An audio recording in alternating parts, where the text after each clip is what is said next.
Hi! எப்பயுமே சப்பாத்தி, பூரி, பரோட்டா இது மாதிரியே செஞ்சுட்ருக்கீங்களா? ஒரு டைம் இது மாதிரி ஆலு பரோட்டா செஞ்சு பாருங்கள்.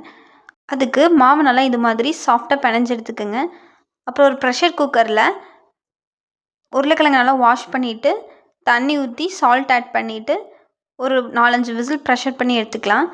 ஸ்டஃபிங்க்கு ஒரு கடாயில் ஆயில் ஹீட் பண்ணிவிட்டு, கடுகு, சோம்பு, பொடி பொடியாக நறுக்கின பெரிய வெங்காயம், பச்சை மிளகா, இஞ்சி பூண்டு பேஸ்ட், சில்லி பவுடர், மல்லி பவுடர், கரம் மசாலா எல்லாத்தையும் ஆட் பண்ணி நல்லா மிக்ஸ் பண்ணி விட்டுக்குங்க. தென் பாயில் பண்ண உருளைக்கிழங்க மேஷ் பண்ணிவிட்டு ஆட் பண்ணி நல்லா மிக்ஸ் பண்ணிக்கோங்க.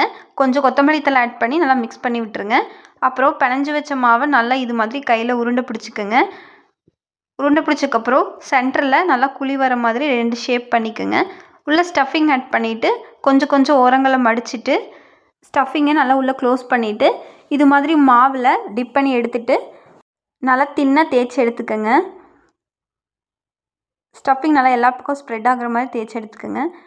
அப்புறம் ஒரு பேன் ஹீட் பண்ணிவிட்டு ஆயில் ஆர் கீ 2ல் ஏதாவது ஒன்று ஆட் பண்ணிவிட்டு 2 பக்கம் திருப்பி போட்டு வேக வச்சு எடுத்துக்கலாம். அவ்வளோதாங்க, நல்லா சாஃப்டாக உள்ள ஸ்டஃபிங்கோட ஆலு பராத்தா ரெடிங்க. இதுக்கு தயிர் பச்சடி ஆர் ஊறுகாய் 2மே பெஸ்ட்டு காம்போவாக இருக்கும். இது மாதிரி மோர் இன்ட்ரெஸ்டிங் வீடியோ பார்க்குறதுக்கு தேவி சமையலை சப்ஸ்கிரைப் பண்ணிக்கோங்க.